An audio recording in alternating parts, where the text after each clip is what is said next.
First, let's start with this claim that any one of our religions is true. There are at least two problems with taking this path. The first is they can't all be true. This is something that Bertrand Russell pointed out 100 years ago. Even if we knew that one of our religions was perfectly true, I mean, even if we knew this was God's multiple choice exam, is it A, Judaism, B, Christianity, C, Islam? Even if we knew one was perfect, given the bewildering profusion of doctrines on offer, and given their mutual incompatibility, every believer should expect damnation purely as a matter of probability. It seems to me this should give religious people pause when they espouse their certainties. It never does, but it should. The deeper problem with arguing for the truth of any religion is that the evidence for our religions is either non-existent or terrible. And this subsumes all claims about the existence of a personal God, the divine origin of certain books, the virgin birth of certain people, the veracity of ancient miracles. I mean, take Christianity as an example.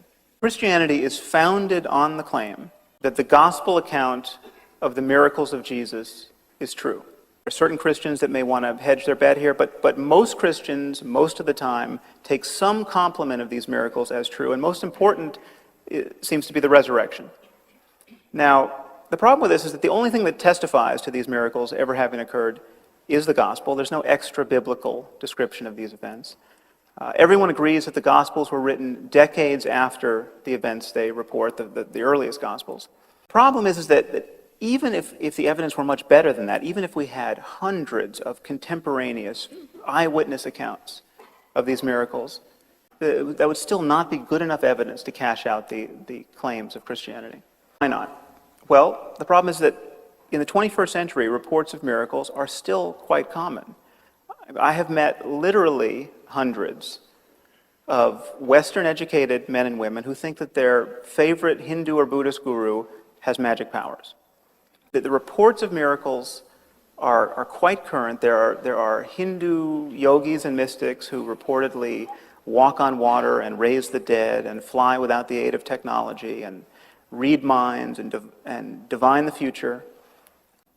You take someone like Satya Sai Baba, the South Indian guru.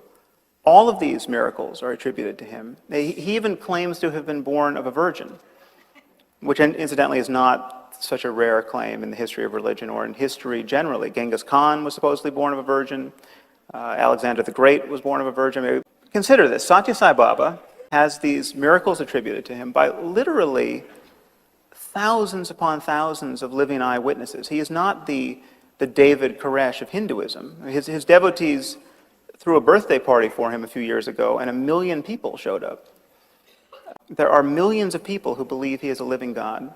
Now, consider, as though for the first time, the foundational claim of Christianity.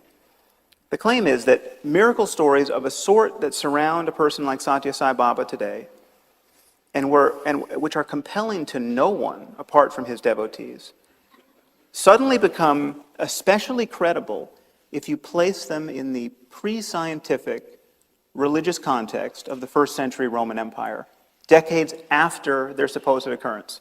Satya Sai Baba's miracles don't even merit an hour on the Discovery Channel, and yet place these miracles in an ancient text, and half the people on this earth think it a legitimate project to organize their lives around them. Does anyone else see a problem with that?